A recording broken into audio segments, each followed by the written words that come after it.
Question number 1 का 4th question है 15/1600। ठीक है, 1600 के हम अभाज्य गुणनखंड निकालेंगे। ठीक है, देखिए 2 से जा रहा है आपका 2/16, 2 चौको 8, 2 दूनी 4, 2 एकम 2, 2 पंजे 10, अभी भी 2 से जा रहा, 2 दूनी 4, 1 2 पंजे 10, अब 5 से जाएगा। ये हम निकाले अभाज्य गुणनखंड 1600 के। देख ले हम 2 कितने बार आया है, 1 2 3 4 5 6 बार ना, 1 2 3 4 5 6। ठीक है, तो 2 की घात 6 लिख लें डायरेक्ट हम। और 5 कितने बार आया है, 2 बार आया है, तो हमने घातों के रूप में डायरेक्ट लिख लिया। आप लोग पहले ये लिख लें फिर घातों में लिख लें। तो अब हम लिखेंगे क्या, 2 और 5 के अतिरिक्त अन्य कोई गुणनखंड नहीं है, तो पहले तो दशमलव प्रसार कैसा हो जाएगा, शांत दशमलव होगा। लिखे हैं आप, चूंकि अभाज्य गुणनखंड किस रूप के हैं आपके, अभाज्य गुणनखंड बताइए आप, 2 की घात m और 5 की घात n के रूप का है, अतः एक आंसर तो आपका आ गया। अतः दशमलव प्रसार कैसा हो गया, शांत हो गया। दशमलव प्रसार शांत होगा। अब हमें बताना, ज्ञात भी करना, दशमलव रूप में भी बदलना है।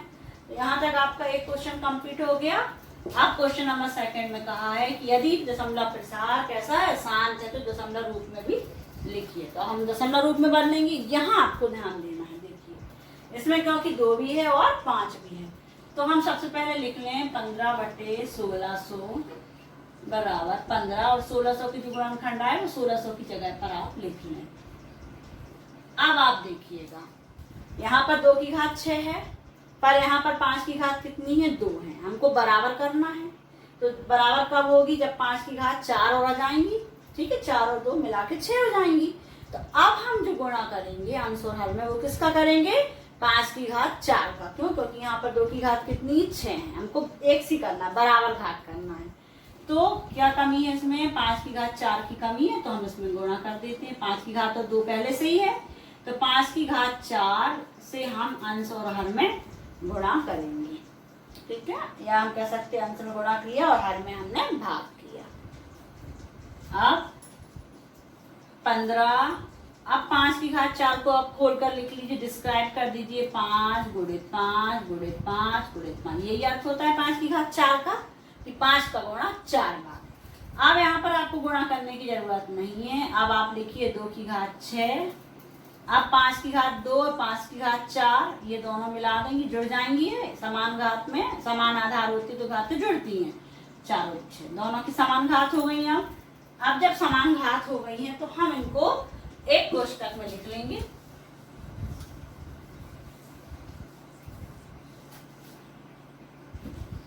इसके बाद देखिए इस तरफ, तो 15, अब गुणा भी कर लें हम। 5 ऐसे गुणा करते कि 5 25, 25 पंजे 125, और फिर 5 का गुणा करते हैं हम।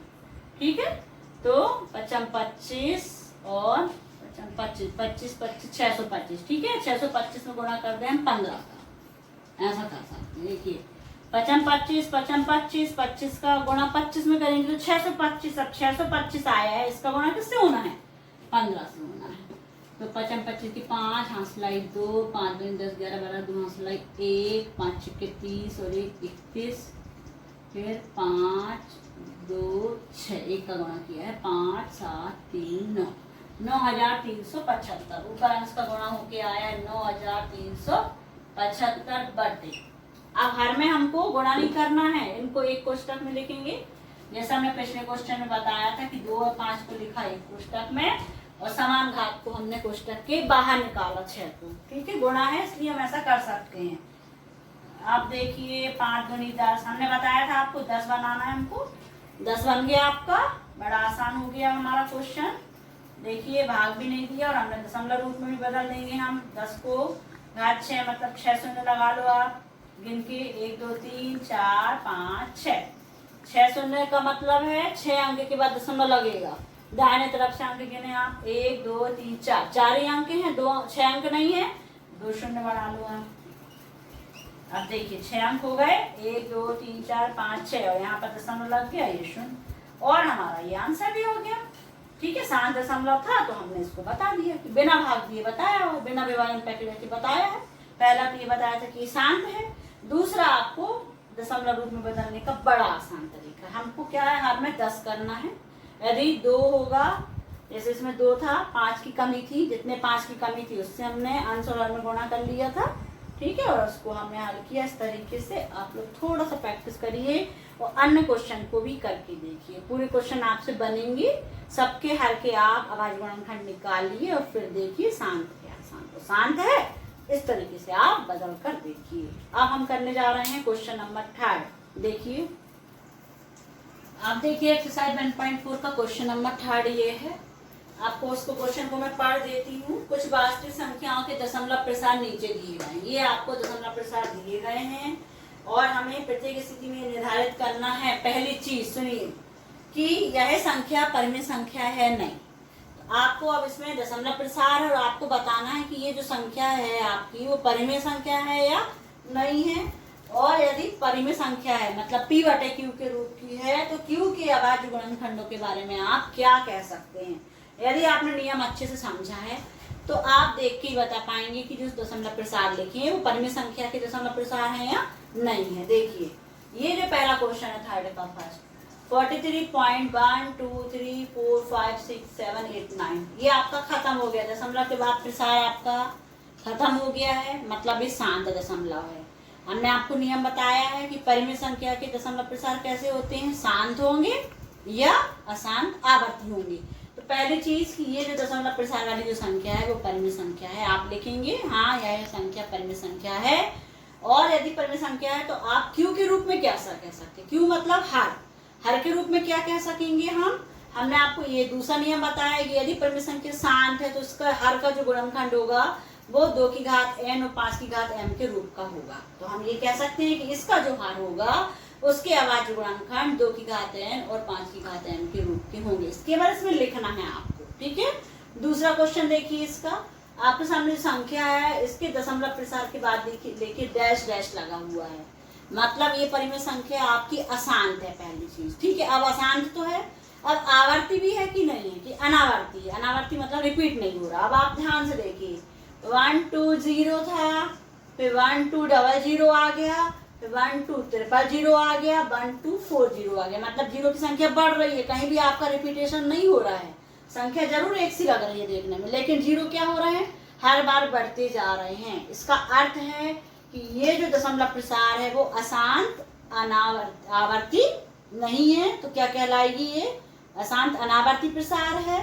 तो ये जो संख्या रहेगी, हमें पता है कि अशांत अनावर्ती संख्या जो रहती है वो एक परिमेय संख्या नहीं होती। तो हम बताएंगे कि यह संख्या परिमेय संख्या नहीं है।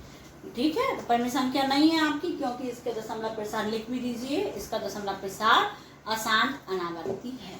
ठीक है, अपरिमेय संख्या होगी ये। अब आप देखिए थर्ड नंबर में 43.1 2 3 4 5 6 7 8 9 यही संख्या है, पर इसके ऊपर क्या है, बार लगा हुआ है। बार का मतलब है यही कि यही अंक आपके फिर रिपीट होंगे, फिर रिपीट होंगे, फिर रिपीट होंगे। इसका अर्थ है कि ये परिमेय संख्या होगी, क्योंकि इसके दशमलव प्रसार कैसा है, ये अशांत। ये दशमलव प्रसार कैसा कहलाएगा, अशांत आवर्ती कहलाएगा अशांत आवर्ती कहलाएगा। सबका लिख देते हैं। इसका दशमलव प्रसार क्या कहलाएगा, अशांत अनावर्ती। शब्द लिख लेंगे आप, अशांत अनावर्ती कहलाएगा। और इसका दशमलव प्रसार कैसा कहलाएगा, शांत कहलाएगा। ये आपको लिखना। और इसका दशमलव प्रसार अशांत आवर्ती है, मतलब ये परिमेय संख्या है। परिमेय संख्या में 2 ही ऑप्शन है, या तो शांत हो गया, अशांत आवर्ती। तो ये जो संख्या है आपकी परिमेय संख्या है। और परिमेय संख्या है तो इसके बारे में हम कह सकते हैं कि इसका q जो है, इसका q के रूप जो होगा, q तो कैसा होगा, 2 की घात m और 5 की घात n के रूप का नहीं होगा। इसका जो q होगा वो इसके रूप का नहीं होगा, बल्कि इसका जो q होगा वो किस रूप का होगा, 2 की घात 5 और 5 की घात 3 के रूप का होगा, इसमें होगा। और इसके विषय में हम जानते ही नहीं है कि इसका q कैसा होगा, क्योंकि ये परिमेय संख्या है ही नहीं, ये अपरिमेय संख्या होगी। और अशांत अनावर्ती इसका दशमलव प्रसार है। तो आपको बहुत अच्छे से क्लियर हो गया होगा। यदि आपने नियमों को समझा है तो आपको स्पष्ट हो चुका है कि हमको कैसे करना है। ठीक है, ओके।